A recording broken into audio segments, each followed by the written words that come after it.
Bismillahirrahmanirrahim. Assalamualaikum warahmatullahi wabarakatuh. Alhamdulillah, wassalatu wassalamu ala rasulillah wa ala alihi wa sahbihi wasallam.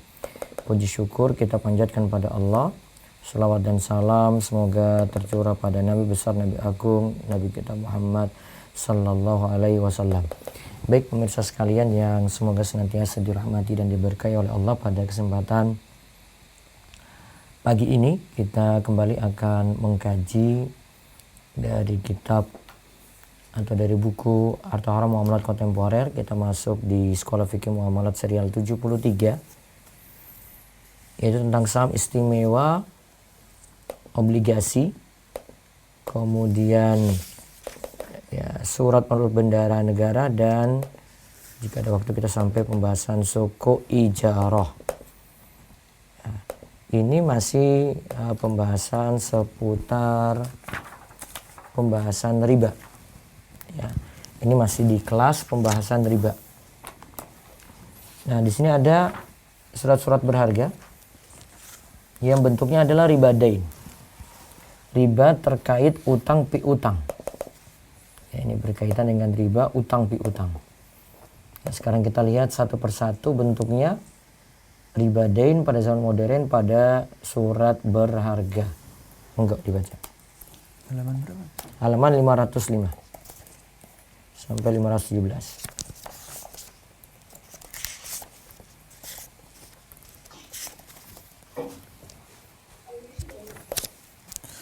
Surat-surat berharga. Di antara bentuk-bentuk riba dain pada zaman modern adalah surat-surat berharga.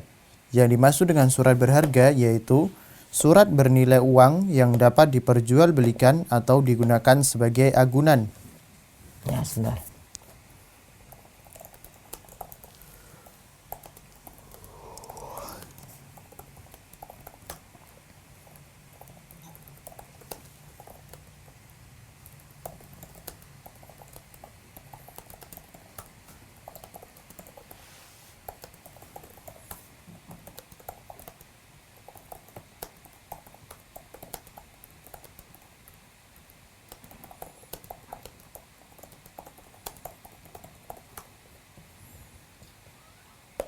Baik. Di antara bentuk riba dain pada zaman modern adalah surat berharga. Dimaksud dengan surat berharga di sini adalah surat bernilai uang yang dapat diperjualbelikan atau digunakan sebagai agunan. Riba dain pada zaman modern adalah pada surat berharga. Yang dimaksud dengan surat berharga adalah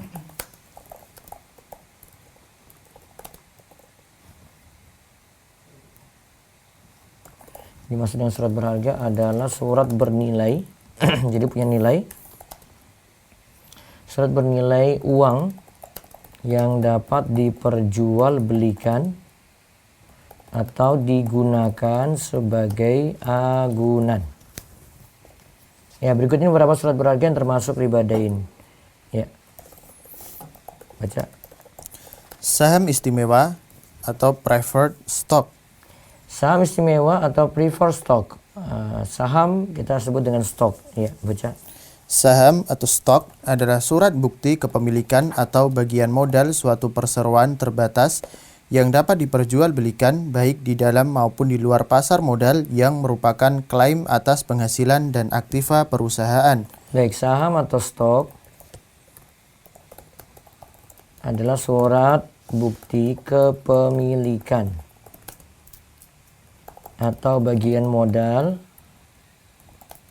suatu perseroan terbatas yang dapat diperjualbelikan.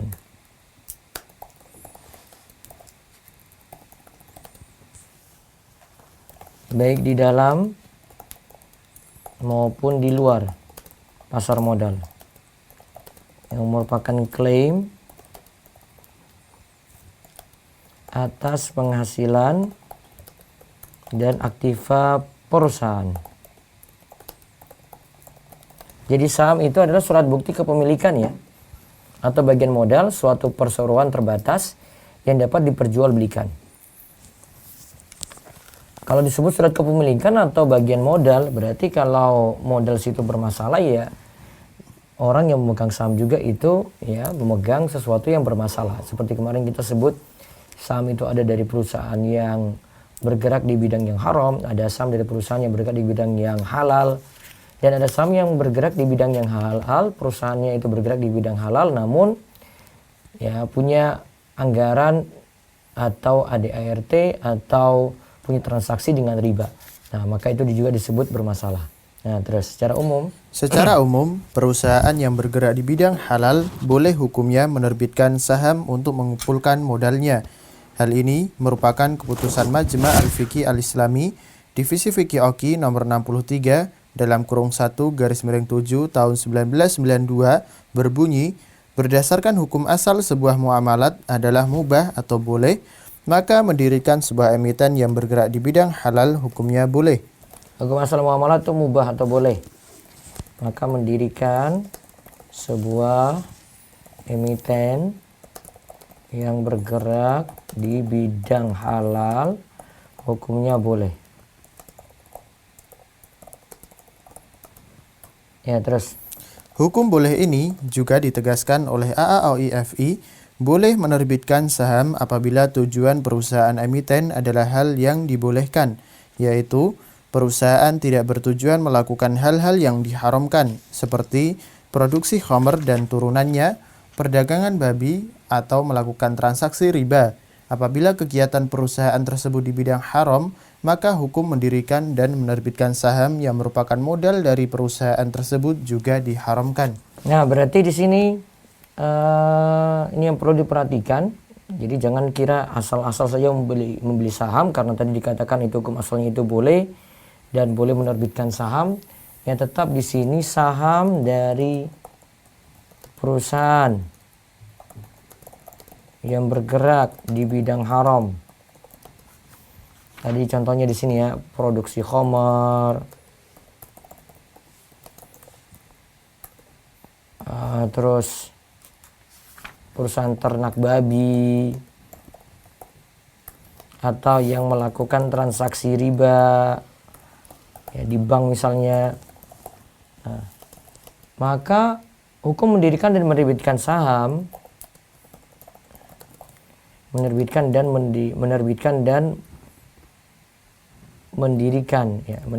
menerbitkan saham yang merupakan modal perusahaan juga diharamkan. Nah, terus Ada beberapa jenis saham yang diterbitkan oleh emiten, namun saham yang berkaitan dengan riba dain yaitu saham istimewa. ada beberapa jenis saham yang diterbitkan oleh emiten, namun saham yang berkaitan dengan riba dain. Ya, saham yang berkaitan dengan riba dain ini yang kita bahas yaitu saham istimewa.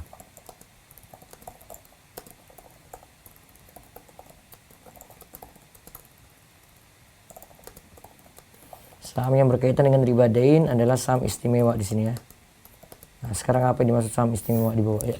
Yang dimaksud dengan saham istimewa adalah saham dengan hak istimewa menurut ketentuan dalam anggaran dasar.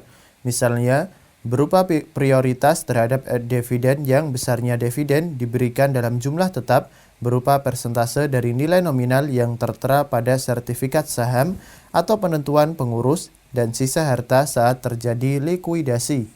Ya. Jadi di sini dia jadi prioritas. Saham istimewa di sini adalah punya hak istimewa. Saham yang punya hak istimewa jadi prioritas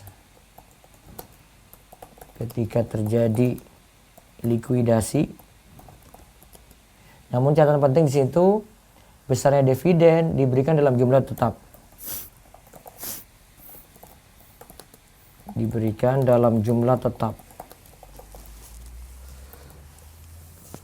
Terus Dari definisi di atas, dapat dipahami bahwa ada beberapa bentuk keistimewaan yang diberikan kepada pemegang saham istimewa.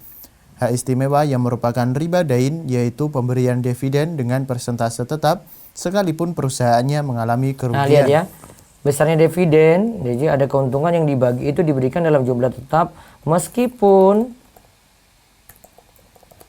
perusahaan mengalami kerugian. Nah, coba lihat keterangan di bawah ya. Hal ini diharamkan karena bila mana pemegang saham mendapat dividen dengan persentase tetap, berarti modal yang ia berikan terjamin dan tidak akan mengalami Nah, kerugian. lihat, hal ini diharamkan karena modal yang diberikan itu terjamin. Ingat, kata terjamin. Dan tidak akan mengalami kerugian. Jadi nggak pernah rugi. Ingat ya, jadi kalau kita beri modal pada suatu usaha, ada dua kemungkinan di situ.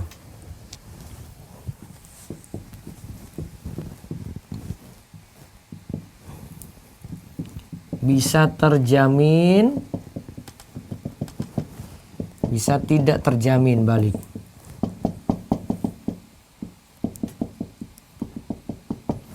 Kalau tidak terjamin inilah yang ada dalam mudharabah bagi hasil. Kalau terjamin ini berarti yang ada dalam utang piutang, qardun.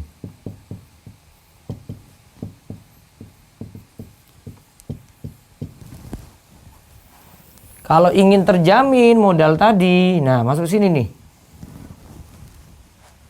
Kalau itu aturannya utang piutang berarti tidak boleh ada untung.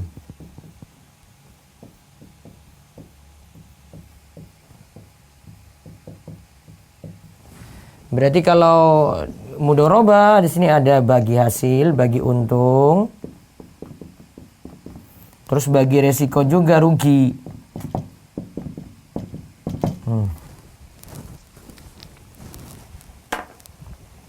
Itu dalam mudharabah. Nah, di sini dalam saham istimewa itu modal tadi itu terjamin. Ya. Dalam mudharabah tadi ya, modal itu tidak terjamin. Kalau di sini saham istimewa modal itu terjamin dan tidak akan mengalami kerugian. Nah, di sini masalah. Nah, coba lihat kalimat lanjutannya, modal yang terjamin. Modal yang terjamin dalam sebuah usaha syarikah atau perusahaan, maka akadnya otomatis berubah dari akad syarikah menjadi akad qard atau pinjaman. Nah, kalau modalnya itu terjamin, berarti dia walaupun bilang itu mudharabah, maka tetap balik ke utang piutang. Ya, jadi jangan lihat lisannya, jangan lihat ucapannya, tapi lihat prakteknya seperti apa. Ini dalam bagi hasil secara umum ya. Lihat praktek seperti apa.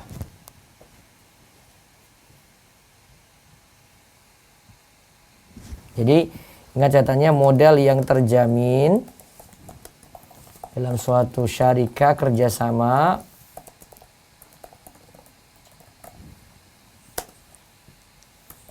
akadnya otomatis berubah dari syarikah menjadi qardun, utang piutang.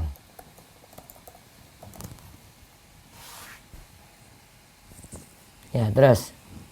Dan akad qard tidak boleh mendapatkan keuntungan. Ya, akad qardun, ingat, tidak boleh mendapatkan keuntungan.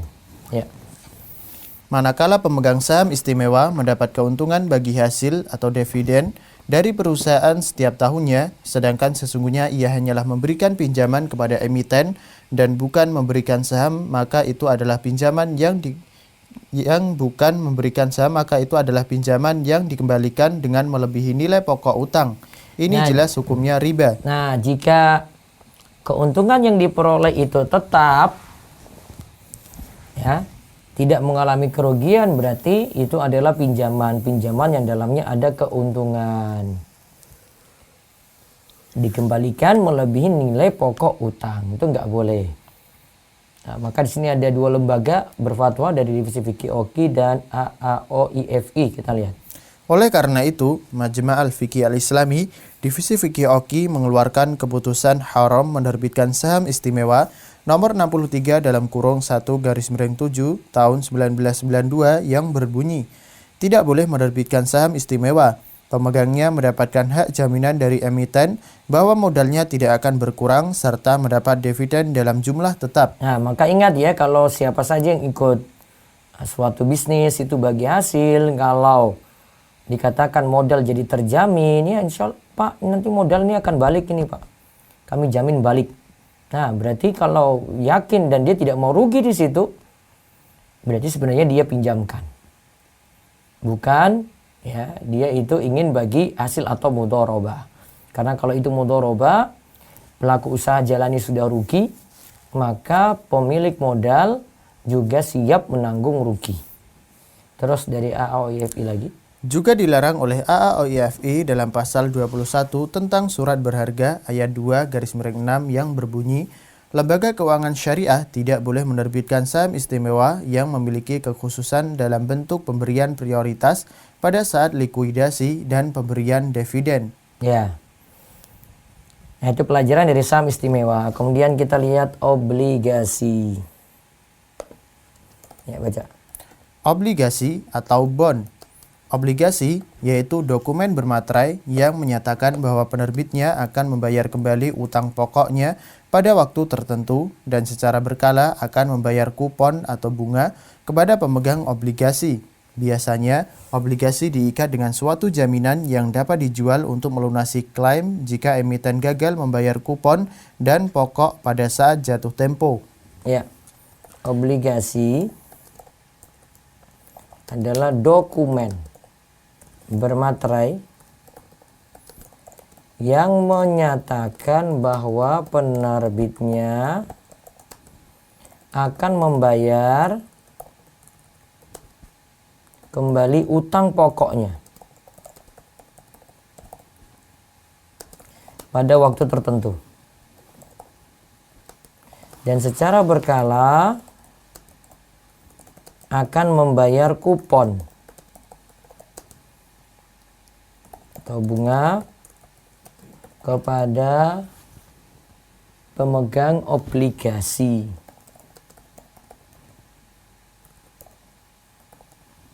Ya, terus. Sebuah perusahaan menerbitkan obligasi karena perusahaan tersebut membutuhkan modal tambahan untuk mengembangkan usahanya. Tetapi perusahaan tidak ingin membuat saham baru serta menjualnya di bursa saham dengan tujuan agar bagian pemilik perusahaan tidak berkurang. Oleh karena itu, perusahaan mencari kredit dengan cara menerbitkan obligasi dengan nilai yang sama. Nah, jadi kenapa obligasi itu bisa ada? Jadi sebuah perusahaan menerbitkan obligasi karena perusahaan membutuhkan modal tambahan ya untuk mengembangkan usahanya. Nah, tapi perusahaan itu tidak ingin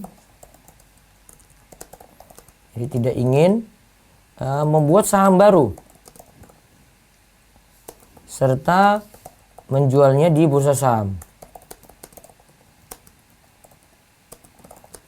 dengan tujuan agar bagian pemilik perusahaan tidak berkurang.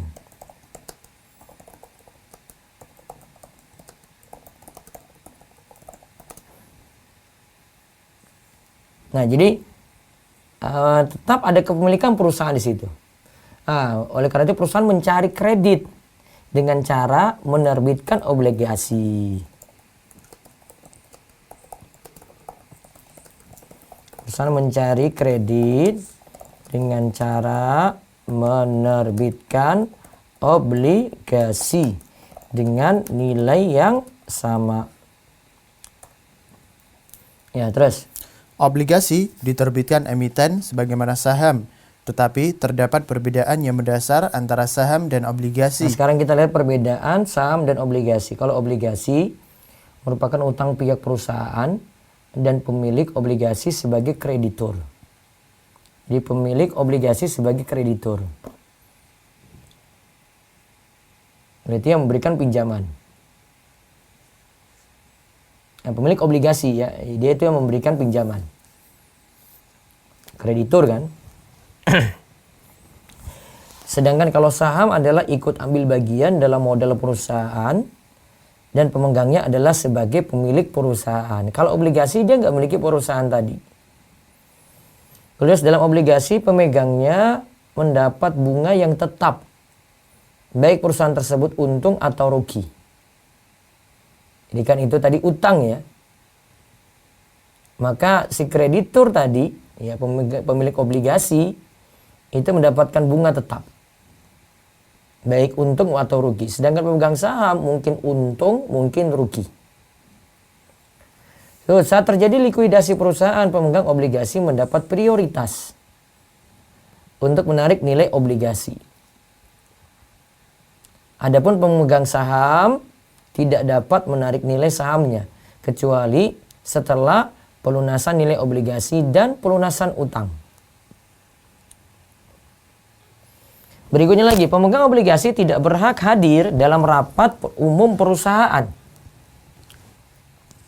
Tidak mempunyai hak suara dan hak mengelola perusahaan. Nah, itu bedanya. Sedangkan pemilik saham itu, pemegang saham berhak hadir dalam rapat umum, memiliki hak suara dan hak mengelola perusahaan. Juga pemegang obligasi berhak menarik nilai obligasinya saat waktu yang ditentukan berakhir.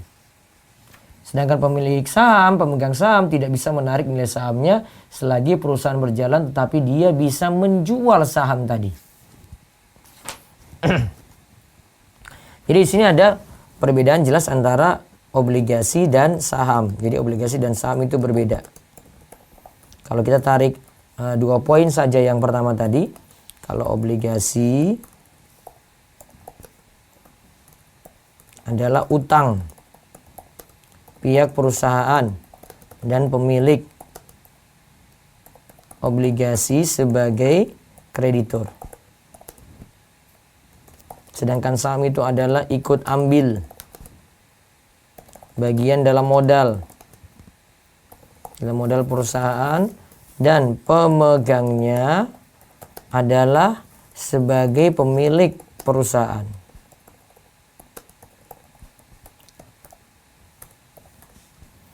Nah, satu lagi dalam obligasi itu pemegangnya mendapat bunga tetap, baik perusahaan itu untung atau rugi. Sedangkan kalau saham, untuk pemegang saham mungkin untung dan mungkin rugi. Baik, sekarang kita lihat yang obligasi lagi lanjutannya. Dari gambaran perbedaan di atas, jelas bahwa obligasi bukanlah saham, maka hukumnya berbeda dengan saham. Obligasi hakikatnya adalah utang yang diberikan oleh pemegang dokumen kepada perusahaan penerbit dengan syarat emiten memberikan kupon atau bunga dalam jumlah tetap atau tidak tetap berdasarkan laba perusahaan atau nol, akan tetapi dijual di bawah nilai nominal. Nah, berarti di sini kita katakan obligasi itu sejatinya adalah utang yang diberikan ya oleh pemegang dokumen, oleh pemegang obligasi ya, obligasi kepada perusahaan penerbit dengan syarat ya tadi ada bunga tetap, hutang tadi ada bunga tetap atau tidak tetap. Nah, penting ada bunga di situ. Nah, itu kuncinya. Terus, bila telah diketahui bahwa obligasi adalah pinjaman yang mendapatkan bunga dan pinjaman yang berbunga disepakati oleh para ulama adalah riba yang diharamkan, sesuai dengan kaidah fikih menyatakan kullu qardin jarra manfaatan fa huwa riba. Setiap pinjaman yang memberikan keuntungan bagi pemberi pinjaman adalah riba. Baik. Di sini lihat ya, berarti obligasi itu adalah ya pinjaman yang mendapatkan bunga. Maka ingat kaidahnya kullu qardin jarra manfaatan fa huwa riba. Ya, terus. Oleh karena itu, obligasi diharamkan Majma' al-Fiqih al-Islami Divisi Fikih Oki melalui keputusan nomor 60 dalam kurung 11 garis miring 6 tahun 1990 yang berbunyi, sesungguhnya obligasi merupakan kesediaan untuk membayar nilainya ditambah kupon atau bunga atau jasa. Hukumnya haram, baik menerbitkan, menjual, maupun mengedarkan karena merupakan kredit berbunga.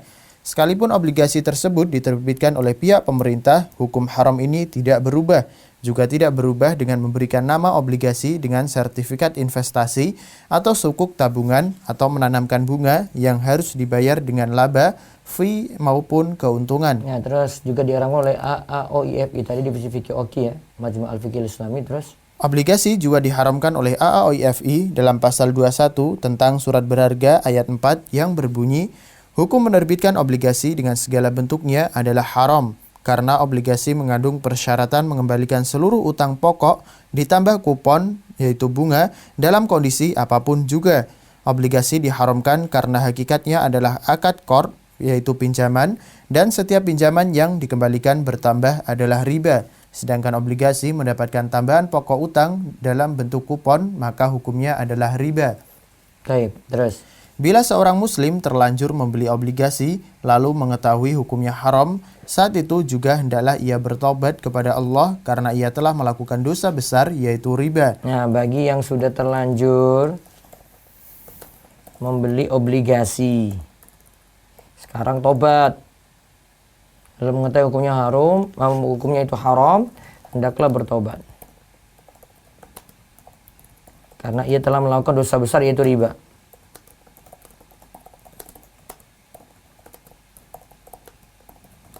Terus Kemudian kupon yaitu bunga yang telah diterimanya hendaklah disalurkan untuk kepentingan sosial. Adapun dokumen obligasi hendaklah dia lepas dengan cara mengembalikan surat obligasi ke perusahaan penerbit atau menjualnya di pasar modal dengan syarat harga jual mesti sama dengan harga saat dia membelinya dan bukan nilai nominal yang tertera pada surat dan juga disyaratkan jual belinya tunai. nah lihat ya. Kemudian bunga yang diterima tadi disalurkan untuk kepentingan sosial.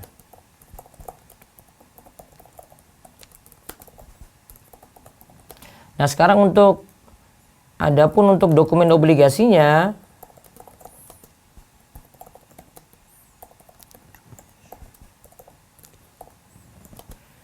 ya, hendaklah dijual dengan harga jual ini mesti sama dengan harga saat dia membelinya. Hendaknya dijual dengan harga saat membeli.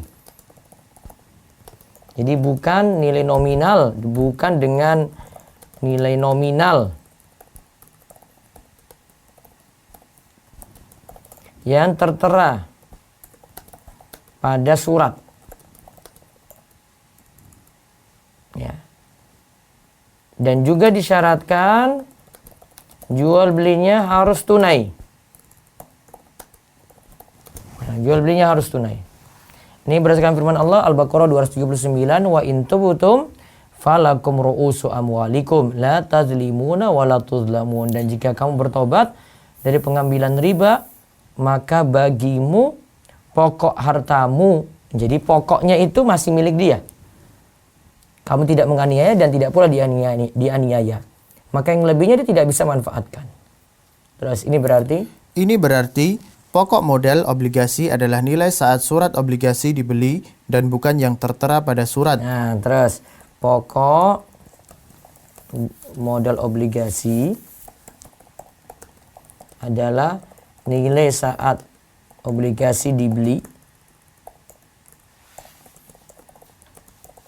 Dan itu bukan nilai yang tertera pada surat. Bukan nilai yang tertera pada surat. Ya, terus.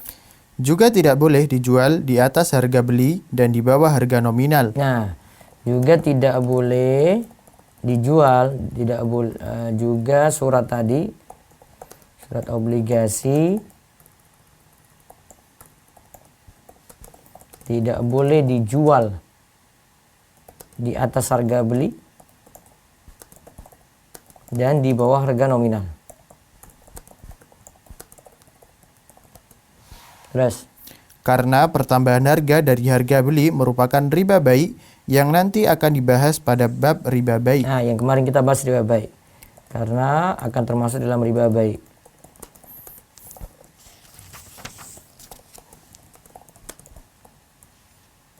Oke. Nah, itu tentang obligasi. Terus surat perbendaharaan negara atau treasury bill. Ya, baca. Surat perbendaharaan negara yaitu surat berharga yang dikeluarkan oleh pemerintah untuk memperoleh dana jangka pendek, membiayai belanja negara dengan menjualnya di bawah harga nominal. Nah, lihat. Surat perbendaharaan negara yaitu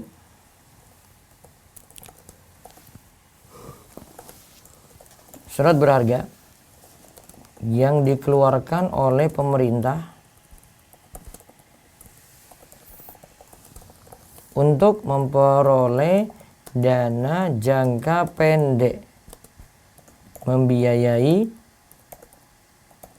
belanja negara dengan menjualnya di bawah harga nominal. Ya. Terus baca. Surat ini dilelang oleh bank sentral dan biasanya dibeli oleh lembaga-lembaga keuangan besar seperti bank, asuransi, dan institusi keuangan lainnya. Ya. Penerbit surat ini tidak memberikan kupon atau bunga berkala kepada pemegangnya, akan tetapi dijual di bawah harga nominal yang tertera pada surat. Maka laba pemegangnya adalah selisih nilai yang beli dengan harga yang nanti akan dibayar oleh penerbit, yaitu pemerintah. Ya. Surat ini juga dapat dijual atau dipindah tangankan di pasar sekunder atau secondary market dengan harga di atas harga yang dibelinya, namun di bawah harga nominal yang tertera pada surat berharga. Dalam pandangan fikih, surat berharga ini adalah qard atau pinjaman, di mana pembeli bertindak sebagai pemberi pinjaman kepada negara, dan negara sebagai pihak yang berhutang yang nanti akan dilunasi pada tanggal yang tertera pada surat berharga dengan nilai yang tertera pada surat melebihi nilai penjualan surat. Nah, lihat. Jadi kalau dalam pandangan fikih, surat berharga ini adalah qardun, pinjaman, di mana pembeli itu bertindak sebagai pemberi pinjaman kepada negara. Berarti negara yang berutang. Dan negara sebagai pihak yang berutang. Yang nanti akan dilunasi pada tanggal yang tertera.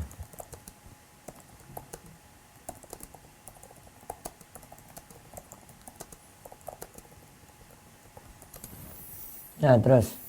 Adapun akad jual beli surat bukanlah jual beli sesungguhnya, karena status surat itu sejatinya adalah dokumen utang yang nantinya diunjukkan oleh pemegangnya saat jatuh tempo pembayaran utang agar utangnya dilunasi ditambah bunga. Itu adalah dokumen utang, ya. Utangnya dilunasi ditambah bunga.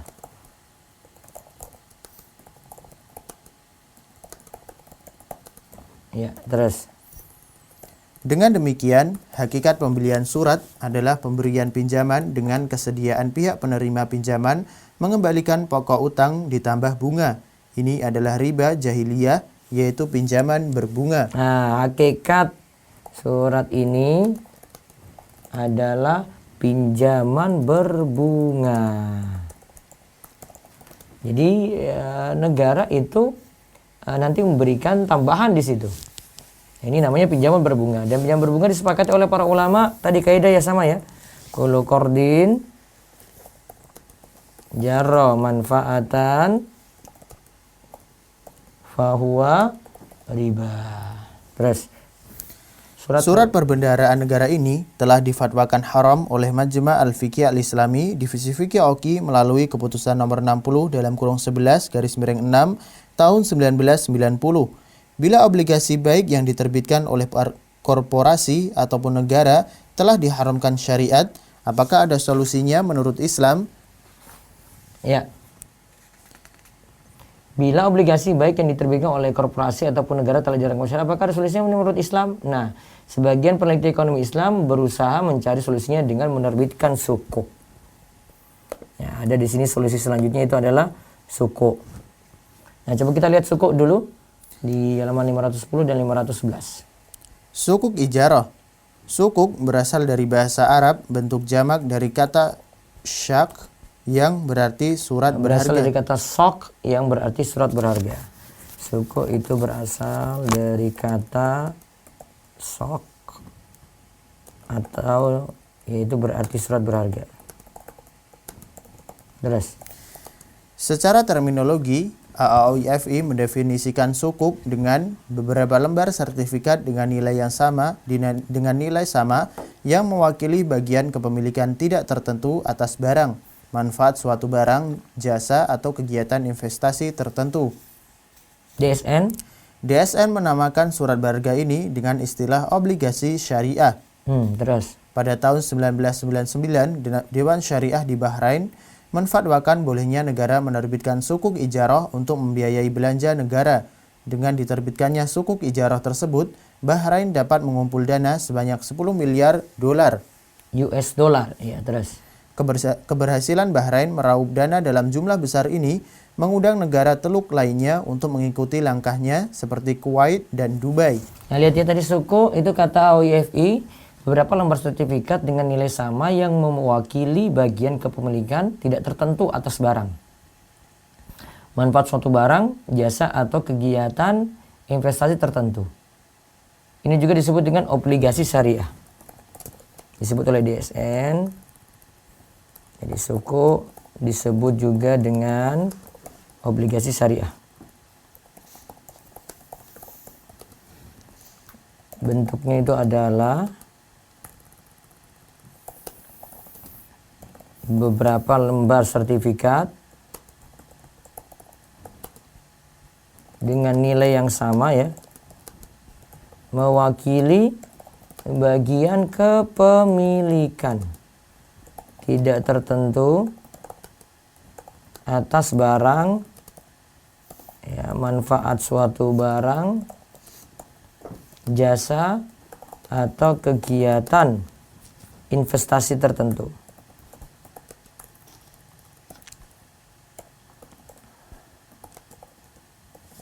Baik. Terus pemerintah Bahrain?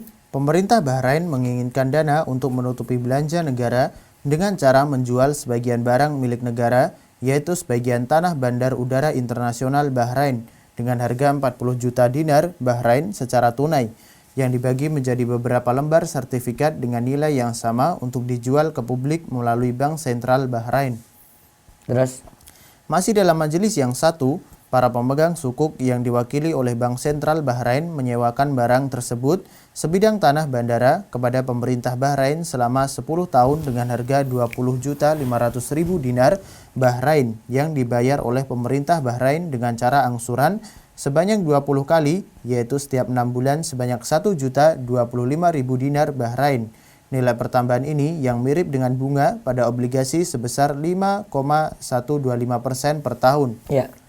Di sini ada tambahan, intinya ada utang kemudian ada tambahan. Terus. Masih dalam majelis akad tersebut, pemerintah Bahrain berjanji dengan janji yang mengikat untuk membeli kembali tanah yang telah dijualnya kepada pemegang sukuk setelah berakhirnya masa sewa pemerintah selama 10 tahun dengan harga yang sama dengan harga pada saat dijual, yaitu 40 juta dinar Bahrain. Nah, nanti tentang masalah sukuk ini dan surat beberapa lagi, ada wesel, ada hukum diskonto bank, terus solusi Islam untuk itu sampai letter of credit, nanti kita selesaikan pekan depan insya Allah.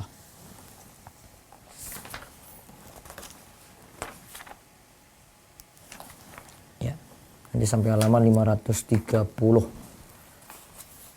Mudah-mudahan pekan depan ini pembahasan ya muamalah kontemporer ini bisa selesai biiznillah. Baik, demikian yang kita bahas ya untuk kesempatan pagi ini. Kami silahkan jika ada yang ingin bertanya, boleh juga bertanya di luar materi. Ya, boleh juga sekali lagi bertanya di luar materi, tidak kaitannya dengan surat berharga atau fikih muamalat, dipersilakan karena memang saya hanya membuka tanya jawab untuk pagi ini untuk sementara. Ya, kajian malam sedang diliburkan. Baik, monggo silakan.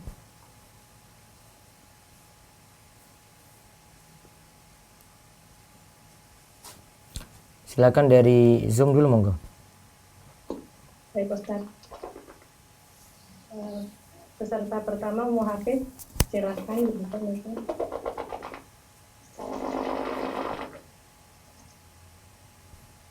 Silakan Om Hafiz.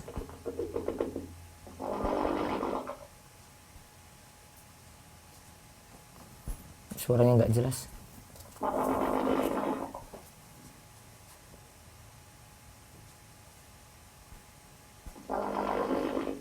Waalaikumsalam warahmatullahi wabarakatuh.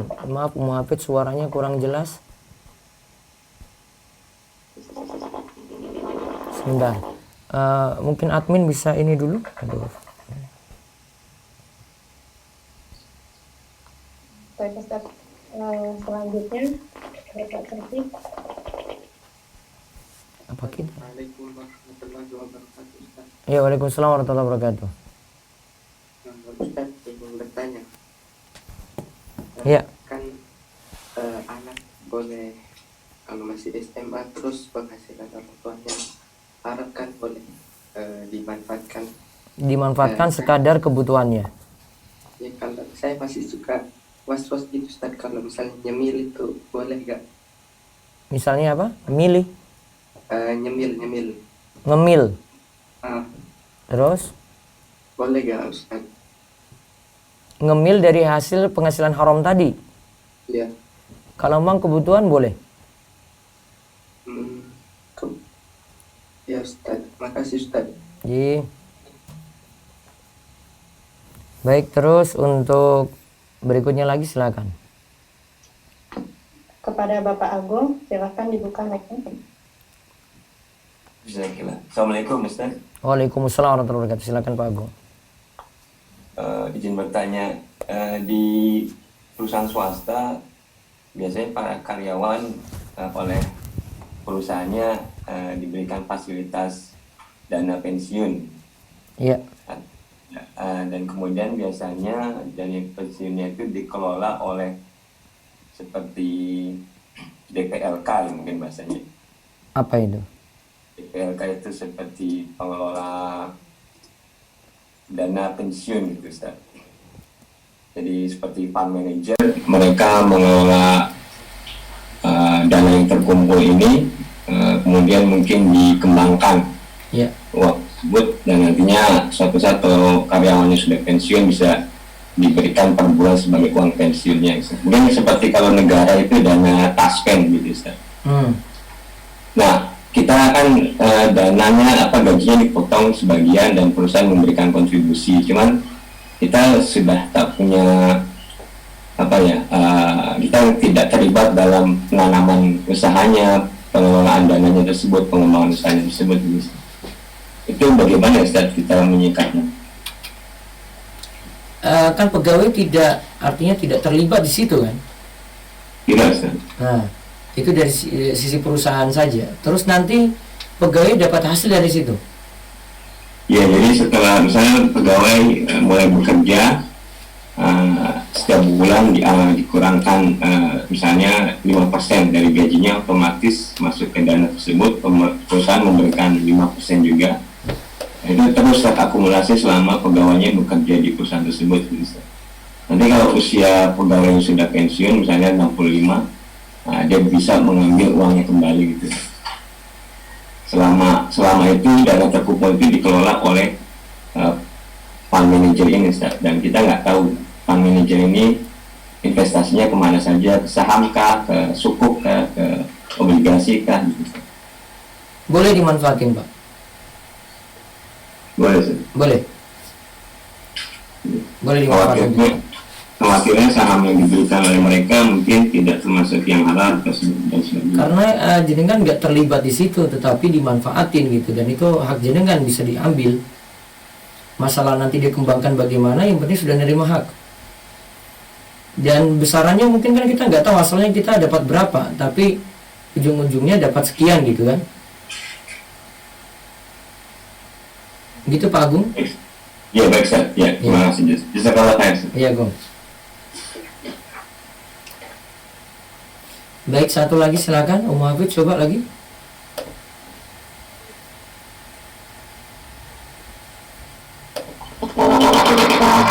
putus masih sinyalnya di sana. Waalaikumsalam warahmatullahi wabarakatuh. Sinyal di Ummu Hafiz agak ini, sepertinya gangguan. Iya. Iya. tergolong di dalam usaha bagi IT, pemuda dan pengelola tidak yang mengarahkan sejenak akan juga seperti ini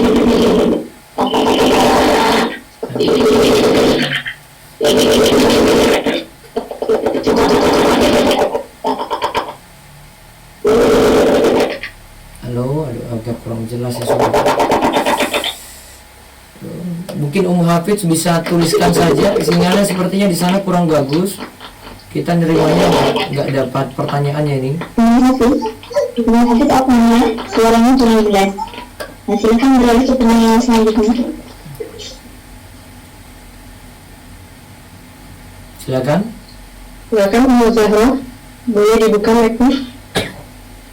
Bismillah, Assalamualaikum Ustaz. Ya, waalaikumsalam warahmatullahi wabarakatuh. Mau nanya ini, bapak mertua itu apa mahram istri seutuhnya gitu, maksudnya tanpa harus pakai jilbab seperti halnya dengan ipar. Kalau ipar mahram muakkad, maka seperti laki-laki lain kalau dengan ipar. Ummu Zahra dengan ipar tidak boleh buka jilbab di situ, itu seperti laki-laki lain. Tetapi kalau dengan mertua itu mahram muabbad selamanya, sehingga kalau di rumah memakai pakaian seperti pakaian ketika ibu ngurus-ngurus rumah lagi nyapu-nyapu gitu ya. Nah, itu dibolehkan kalau dengan mertua. Oh benar. Misalnya jangan sampai bercerai gitu, tetap sama mahramnya sama. Karena dia mahram muabbad selamanya. Baik. Satu lagi Ustaz, ini pada saat wudhu itu istirot, ada hadisnya Rasul itu satu cidukan istinsyaq dan istinsar. Istinsyaqnya 3 kali dalam satu cidukan, apa itu benar Ustaz? Ya, ini separuh untuk mulut, kumur-kumur, separuh untuk hidung. Tarik, keluarkan. Ulang lagi, separuh untuk mulut, separuh untuk hidung. Gitu terus. Separuh untuk mulut, separuh untuk hidung. Maksudnya begitu. Saya kira 3 kali istinsyaq itu satu cidukan gitu Ya, ya, dari sisa dari mulut, kumur-kumur. Iya. Oh baik Ustaz. Jazakallahu Ustaz. Waalaikumsalam warahmatullahi wabarakatuh. Baik, selanjutnya lagi silakan. Baik, Bapak Herman, boleh dibuka mic-nya? Assalamualaikum warahmatullahi wabarakatuh, Pak Ustaz. Waalaikumsalam warahmatullahi wabarakatuh. Barakallahu fikum, Pak Ustaz. Iya, baik. Pak, tadi saya ini Pak melanjutkan pertanyaan Pak Agung, Pak Ustaz. Kebetulan sama kasusnya. Tapi biasanya Pak Ustaz itu pada saat kita madrasah masih aktif memang dipotong Pak. Sebagian punya kita, sebagian dari perusahaan. Tadi Pak Agung sampaikan tadi benar Pak, biasanya 5. Lalu dana itu biasanya 2 Pak dikelola. Yang pertama swasta biasanya pakai DPLK, dana pengelolaan biasanya DPLK BNI atau BRI itu Pak, 1. Yang kedua kalau BUMN itu dikelola oleh dana pensiun sendiri. Nah, pertanyaan Pak Agung tadi benar Pak, dia karyawan tidak tahu Pak apa namanya dikelolanya kemana, bisa ke saham, bisa ke obligasi, bisa ke sukuk. Tapi yang rata-rata di Indonesia itu biasanya dia pilihannya 2 Pak. Boleh deposito, boleh di saham Pak. Jadi misalnya di deposito komposisinya 60-40, sahamnya 40 dari depositonya. Nah, artinya Pak Ustaz, saya ingin sampaikan sebenarnya kita karyawan tadi bisa tahu Pak Ustaz, jadi berapa yang uang yang sudah kita setorkan dan berapa hasilnya Pak Ustaz. Jadi dari hasil itu kelihatan Pak Ustaz, ini pengembangan namanya Pak Ustaz. Hasil kita misalnya selama kerja 20 tahun kita setor uang yang sudah setor, hak kita artinya kita bayar dari perusahaan dan kita ya Pak ya, yang 10% tadi misalnya 300 juta, kemudian hasil pengembangannya 300 juta. Jadi nanti akan diterima selama itu bisa dua Pak, bisa sekalian sekaligus 600 atau secara bertahap, misalnya cuma 20%, sisanya dibayar bulanan. Nah, yang saya ingin sampaikan ke Pak Ustadz tadi kan, kalau misalnya kita boleh udah tahu gitu, apakah kita masih tetap boleh memanfaatkannya Pak Ustadz? Kalau sudah tahu berarti dia manfaatkan sebesar yang dia tahu tadi.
Pengelolaan itu sebenarnya tahu Pak, jadi bisa dipisahkan Pak Ustadz. Jadi pada saat kita minta ke dana pensiun ataupun DPLK itu kelihatan jelas Pak, pengembangannya berapa, yang uang kita induknya berapa. Jadi jelas ya Pak Ustadz, ya, tidak bisa dimanfaatkan ya Pak Ustadz. Dia hanya bisa manfaatkan sebatas yang berhak dia dapat. Jadi preminya berapa, nah klaimnya seperti itu. Ya, karena menurut saya Pak Ustadz memang ada yang saya kurang sependapat Pak Ustadz di dalam ini Pak ya, contoh MUI ataupun DSN, karena saya salah satu dulu pelaku Pak Ustadz di sana. Ini pemerintah tidak secara menjelaskan gamblang Pak Ustadz. Contoh kemarin misalnya bicara saham Pak, DSN MUI itu benar Pak, itu mengkrit saham-saham yang punya indeks syariah. Dan saya hafal Pak, saya pelaku di situ. Tapi tidak ada satupun yang sesuai dengan buku Ustadz Erwandi dan kajian Bapak itu yang sesuai dengan AEOK ya Pak. Karena DSN hanya melihat dua item Pak. Yang pertama produknya halal, yang kedua hutangnya tidak boleh lebih dari 45. Padahal di sana itu ada transaksi hampir semua saham yang di bursa itu menggunakan jasa pihak bank konvensional, tidak sebagai hutangnya, bisa juga sebagai piutangnya. Jadi saya punya, lupa waktu masih belum ngaji, saya punya satu saham Pak, itu dividennya luar biasa Pak, itu BUMN yang besar Pak, hutangnya hanya 20% Pak, masih sesuai, masuk indeks syariah dan blue chip. Tapi setelah saya ngaji, saya baru tahu Pak, bahwa transaksinya itu dia deposito kebetulan di tempat riba bank saya Pak Ustadz. Itu luar biasa, kebetulan saya sendiri kelola. Makanya itu saya cuma bilang ada yang buka Pak. Sebenarnya di DPLK atau dana pensiun itu sebenarnya bisa menyampaikan itu Pak, bahwa kita kelola boleh minta, cuma pilihannya dua Pak, kalau saham atau obligasi. Mungkin itu Pak Ustadz. Makasih Pak Irman. Jazakallahu khairan Pak Ustadz. Waalaikumsalam, Allah barik fiik. Baik, satu lagi Bu Meti, silakan. Apa Ustaz, melanjutkan tadi pertanyaan Mas Agung sama penjelasan Pak Herman, Masya Allah agak sedikit jelas. Memang kondisinya sama seperti Mas Agung dan tadi penjelasan Pak Herman juga cukup gamblang. Nah, kebetulan Anda itu pada posisi yang sudah pensiun dan tidak tahu dana itu betul, dana itu ini kan dikelola oleh pihak ketiga di DPLK, misalnya kayak AIA, Prudensial gitu Ustaz. Nah, kemarin juga kan Ana udah pernah bertanya sama Ustaz nih beberapa kali. Satu itu kan memang dikelola di lembaga DPLK ya Ustadz ya, tadi Iya. seperti contoh kasusnya. Nah kemudian ini juga anak kan bekerjanya di yang riba gitu. Nah gimana ya Ustadz? Karena nggak tahu juga pengelolaannya, jadi yang sebatas yang boleh dipakai itu yang segimana itu Ustadz? Karena masih ragu gitu untuk. Jadi soalnya yang dikembangkan dari punya Bu Meti ini dari penghasilan bermasalah terus dikembangkan, gitu kan? Iya, karena dari lembaga ribawi. Iya. Kecuali kalau itu dari penghasilan halal, ya ditarik itu untuk pensiun, terus dikembangkan, nah beda lagi. Ya, nah Ustaz. Nah kalau ini, makanya kemarin saya rinci, kalau memang itu butuh karena gak ada penghasilan lain, cuma itu saja, dia bisa manfaatin. Selama tidak ada penghasilan halal ya. Ya, Namun kalau masih ada penghasilan halal dan itu masih bisa disingkirkan, ya mendingan gak dimanfaatin. Nah Ustaz, ya karena anak kan juga sudah tidak bekerja lagi nih Ustaz, hanya di rumah saja. Iya. Masih ada gaji suami, tapi kan gaji suami itu untuk sehari-hari gitu loh Ustaz. Sedangkan kalau ini kan istilahnya apa ya, katakanlah kalau misalnya boleh bahasa ininya, uang nemu lah gitu. Kita nggak mungkin bisa ngumpulin sedemikian besar itu gitu. Nah itu jadi seperti apa Ustaz? Satu lagi juga, Ana juga belum mencairkan yang di BPJS gitu loh Ustaz. Nah yang BPJS gimana juga tuh statusnya Ustaz? Nah, kalau yang dana tadi, yang jelas Bu Meti bisa manfaatkan cuma sebatas kebutuhan pokok saja, lebih aman. Misal katakanlah gini Ustaz, Ana punya 50 juta. Nah, yang bisa dimanfaatkannya gimana Ustaz? Seberapakah gitu? Kebutuhan pokok Bu Meti berapa? Gitu aja. Oh. Ya kan karena kan kita bahas tadi, miskin berarti manfaatkan sesuai kebutuhan. Ya dia kebutuhannya berapa? Nah, Ustaz. Dia tidak boleh berfoya-foya dengan uang itu berarti. Kalau untuk investasi gitu boleh Ustaz? Investasi. Dia mungkin untuk alihkan ya. Supaya jadi tidak bermasalah uang itu lagi gitu. Kalau ada yang lain, cara lain, pakai cara lain dulu. Artinya ada penghasilan yang lain, misalnya suami punya penghasilan halal, ya pakai dari suami dulu gitu. Lebih aman. Oh gitu Ustaz. Nggak diutak-atik atau harta yang haram ini. Oh, jadi tetap itu intinya apa ya, nilainya haram gitu Ustaz ya? Nilainya haram kecuali bagi orang yang butuh. Oh, terus kalau yang di BPJS juga gimana Ustaz? Karena kebetulan kan sudah 3 tahun yang lalu resign, tapi belum Ana cairkan gitu loh. Baik, preminya tahu Bu? Gak tahu, karena itu kan secara global Ustaz. Nah itu pakai premi atau enggak? Atau langsung dapat cuma-cuma begitu? Pasti ada premi.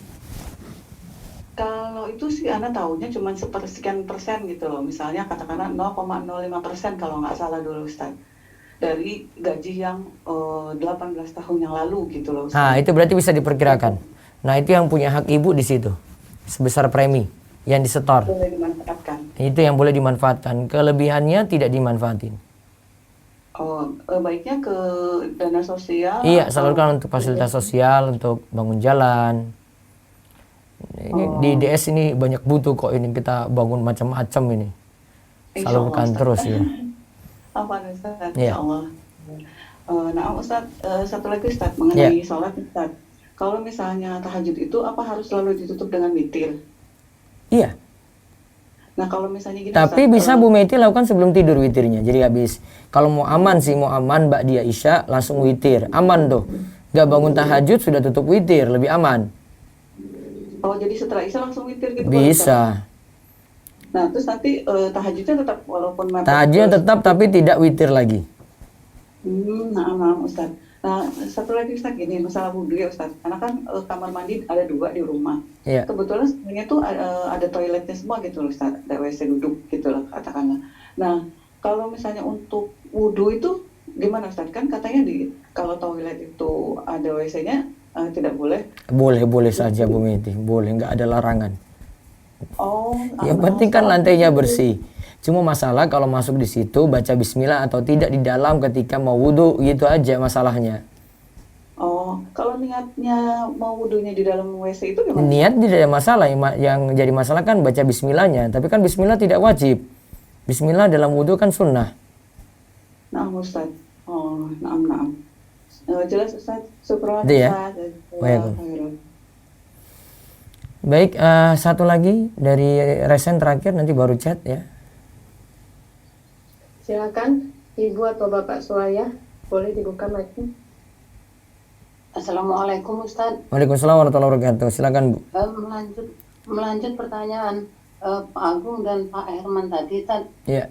Kebenaran saya udah 3 tahun 4 tahun ini pensiun, Tad. Iya. Dulu belum ikut kajian, jadi ya semua ditelan aja, Tad, gitu. Tapi setelah udah pernah saya tanyakan ke Ustadz, itu sebagian uang dana pensiun dan uang gaji dari asuransinya dari DPLK-nya disedekahkan gitu kan. Nah ini sudah saya lakukan. Ya. Itu dapat pahala nggak tadi ya? Cuma membersihkan harta yang bermasalah, tidak disebut sedekah. Mencuci harta yang bermasalah itu. Karena Allah itu cuma menerima yang thayyib. Kata Nabi SAW, Inna Allah thayyib la yakbalu ila thayyibah. Allah itu thayyib, ya, baik, dan Allah cuma menerima yang baik-baik saja berarti. Yang kotor-kotor, yang bermasalah-bermasalah, harta yang bermasalah tidak diterima sebagai sedekah. Tapi kan manfaatnya kan harta kita jadi bersih. Oh gitu ya. Iya. Kalau ibu tetap masih ada, berarti masih bercampur halal haram di situ. Iya, Tan, masih campur ini. Nah, berarti yang haram ini dikeluarkan. Udah nggak tahu lagi sih, karena udah campur, Tan, tapi udah sebagian kita ini kan, Tan, Cuci. Nah, berarti ya semampunya itu Bu dicuci harta tadi. Oh gitu. Ya. Kalau saham udah tahu kita waktu itu semua udah kita jual, tapi ya itu pemanfaatannya juga sebagian untuk anak sekolah, untuk apa kemarin. Jadi pada saat masih aktif saham udah nggak ada lagi kan, karena udah tahu penjelasannya. Iya. Baik. Yang sudah terjadi ya sudah, yang sekarang ini aja yang Bu Suraya tahu. Yang sekarang rutin tadi kita bersihkan. Iya, yang tahu aja dibersihkan. Semampunya. Iya, karena nggak tahu lagi itu hitungannya udah kecampur di situ. Iya. Baik. Semampunya. Terima kasih, Assalamualaikum Iya, warahmatullahi wabarakatuh. baik, baca lewat chat silakan Nah, Ustaz. Bismillah, izin bertanya Ustaz. Betulkah koperasi pada dasarnya sudah sesuai syariat? Kami rencana ingin menjadi anggota koperasi di mana di dalamnya bersyarat anggota harus membayar simpanan pokok 100.000 dan membayar simpanan wajib 15.000 per bulannya atau 180.000 per tahun. Akan digunakan ada wadiah dan mudorobah. Simpanan koperasi diolah untuk menghidupkan dan mengembangkan usaha. Misal usaha gerai muslimah, dan semakin besar simpoksusnya, lebih besar SHU didapatkan. Bagaimana menurut Ustaz? Nanti tinggal dicek saja, yang masalah bukan pada usaha, berarti yang masalah pada simpan pinjamnya. Jika simpan pinjamnya situ pinjam sekian ada kembalikan lebih, nah itu jadi masalah. Kalau itu dimasukkan dalam SHU berarti bercampur harta yang bermasalah di situ, walaupun ada usaha yang halal. Nanti bisa dicek seperti itu. Ya, terus berikutnya. Izin bertanya Ustadz. Ustadz apakah diperbolehkan di dalam usaha bagi hasil pemodal dan pengolah? Di dalam rincian pengeluaran ada namanya pengeluaran yang tak terduga seperti bensin, ongkos kendaraan, dan lain-lain. Jadi jumlahnya itu diperkirakan saja Ustadz. Apakah diperbolehkan? Nah, ini tergantung kesepakatannya. Ini tadi Hafidz ini kayaknya. Iya. Itu ini kesepakatannya bagaimana, sesuai SOP-nya itu seperti apa untuk jalani usaha ini ya. Jadi ketentuannya pengeluaran-pengeluarannya apa saja begitu dari usaha itu berjalan. Nah, itu harus dengan kesepakatan semua di situ. Yang jelas kalau itu bagi hasil berarti tunggu usaha jalan dulu, ada keuntungan, baru keuntungan itu bagi barang. Kalau ternyata rugi, ya sudah nanggung barang-barang yang si pemodal uangnya tidak terjamin. Seperti itu. Ya, terus satu lagi dari chat.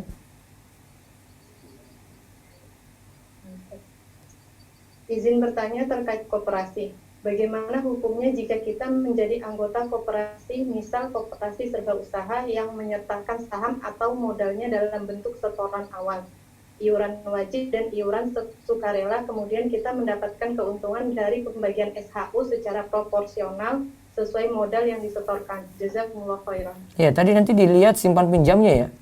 Ya, jadi masalah simpan pinjam, kalau semua usaha koperasi itu adalah bergerak di bidang usaha semua, memutar modal untuk usaha, tidak ada simpan pinjam yang ditarik untung situ, maka tidak masalah. Baik, saya berakhir di ini dulu di WhatsApp, silakan satu. Belum ada. Ada lagi satu dari chat? Nah, Ustaz. Bismillah Ustaz, izin bertanya. Saya sebagai generasi milenial sangat digemari yang namanya rayuan investasi. Cukup bersantai, uang bisa bertambah. Di dalam Islam sendiri, investasi apakah yang diperbolehkan? Syukron Ustaz. Iya, syarat penting tadi ya. Yang penting tahu dulu investasi itu gimana dalam Islam ya. Kalau disebut misalnya yang mau diambil sini mudharabah atau syarikah, yang ada uang itu tidak terjamin karena biar sama-sama adil. Pelaku usaha bisa nanggung rugi kalau itu rugi, kalau pemodal juga demikian. Jangan cuma pemodal saja yang untung gitu. Pemodalnya yang untung gimana? Nggak mau modalnya itu ludes, nggak mau modalnya itu habis. Pokoknya mau modalnya itu terjamin. Nah ini namanya nggak berani untuk bangun usaha bareng-bareng gitu.